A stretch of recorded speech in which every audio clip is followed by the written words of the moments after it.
going to go ahead and start the camera. I'm going to go over and write the heading for you. And yeah, I just had your notebook. I don't know what I did. But anyway, like I said, there's 26, and then I laid it down. So this is 60, 61. Today is the 17th. Lesson 27, angle bisectors.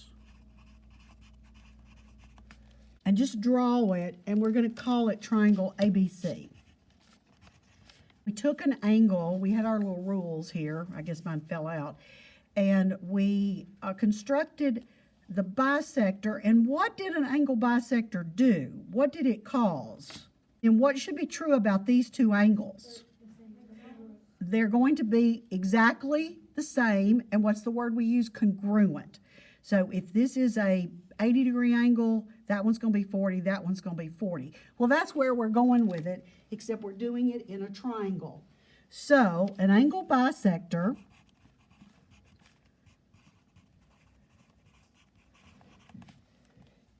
divides an angle into two congruent angles. Now you have three of them. Instead of doing all the angle bisectors, we're going to do the one for angle A. Now you just have to eyeball it. It's not marked on your geometer. So I'm going to look at angle A, and I'm going to just kind of eyeball it and split it in the middle.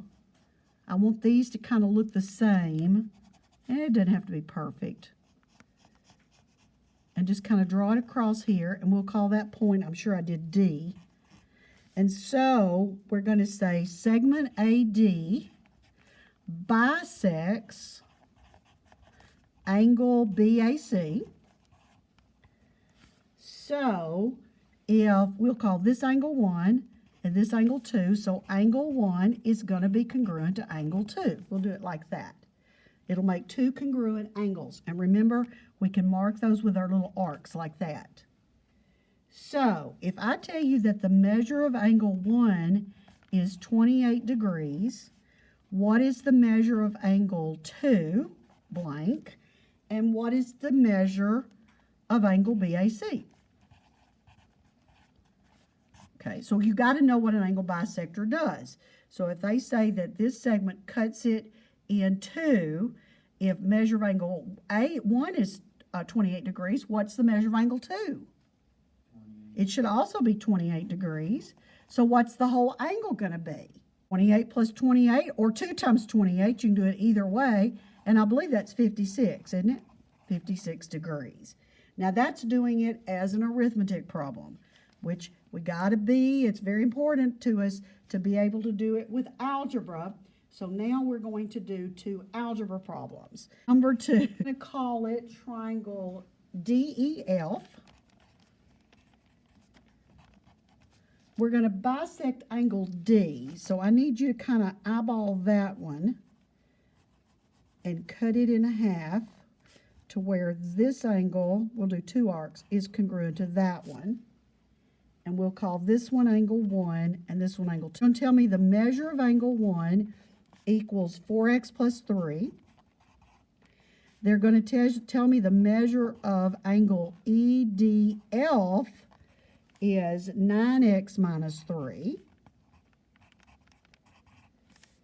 And they want to know what x is.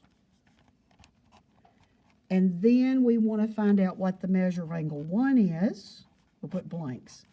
And the measure of angle 2. And the measure of angle EDF.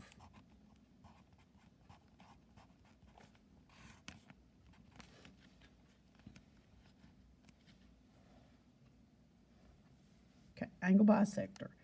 It formed two angles. Now here's the hard part. You've got to know where these angles are, because angle 1 is this angle. It's 4x plus 3. I want to make sure I copy those numbers down right. This is a 4. This is a 9. So this little angle right here is 4x plus 3. If it's 4x plus 3, what's angle 2? 4x plus 3. See, you got to be careful because remember, angle, well, let's write it over here. Angle 1 is congruent to angle 2. So they're the same. Now, where is EDF? EDF is the big one. This goes back to angle addition. We did that early in our notebooks. Angle addition. You took two angles, this angle plus this angle gave you the big angle. Now, the only difference now, the two that we're splitting are going to be the same. So that makes it a little bit easier. So look what we're going to do. Because I know the measure of angle 1 plus the measure of angle 2 equals the measure of angle EDF. See, that's the angle addition rule. So measure of angle 1 is 4x plus 3. The measure of angle 2 is 4x plus 3. And the measure of angle EDF is 9x minus 3. So you've got the one little angle, other little angle equal the big angle. Now let's do the algebra. 4x plus 4x is 8x. I'm going to tell you that's the best. Clean it up first. 3 plus 3 is 6 equals 9x minus 3. It is easier, not the only way, but it's easier if you will get rid of one of your x's first. Subtract 8x, and I get 6 equals, look at that, 1x or just x minus 3. Man, that makes it really easy. Add 3, so what's x going to be? 9. So we'll put that up here. Well, if angle 1 is 4x plus 3, and we now know what x is, we're going to say 4 times, what is x? 9 plus 3. So you're just taking the x and you're putting 9 in its place. See, that's called substitution. So you've got 36 plus 3, which is 39 degrees. Now, do I have to do any arithmetic for angle 2? What do I know about angle 1 and angle 2? They're the same. So if my arithmetic's right for angle 1, what should angle 2 be? Say it again. 39 degrees. Now, I ought to be able to do EDF without having to plug in because EDF is the sum of these two. See it? Measure of angle 1 plus measure of angle 2. You can put 9 right there if you want to. It'll be 9 times 9 minus 3, which is 81 minus 3, which is 78. Or, to me, 39 plus 39. To me, that's the easiest, is just to add them together. Number 3. Okay, it says segment VP bisects angle WVX. And there's a picture. This is W, this is V, and this is X. And it's going to bisect this angle, so you kind of got to eyeball it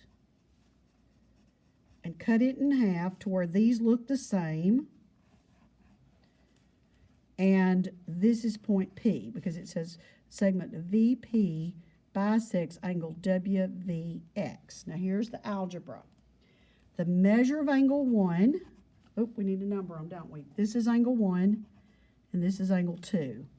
The measure of angle 1 is 10 plus 6x.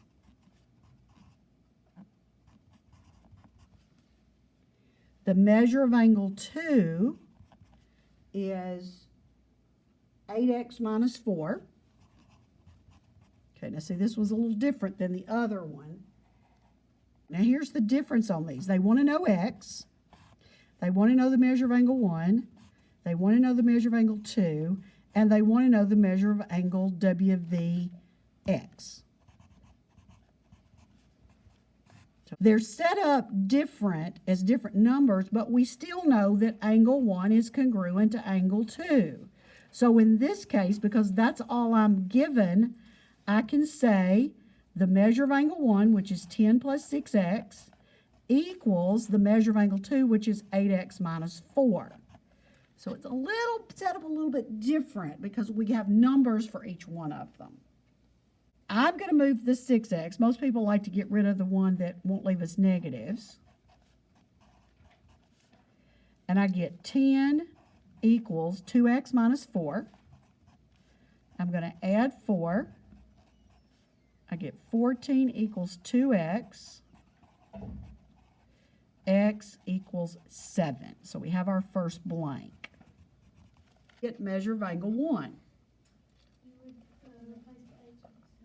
Yep, put the 7 in for x, so you'll have 10 plus 6 times 7 equals 10 plus 42 equals 52 degrees. Now, do we have to do any more algebra? No. Do we, if our arithmetic's right, now that's the only painful thing.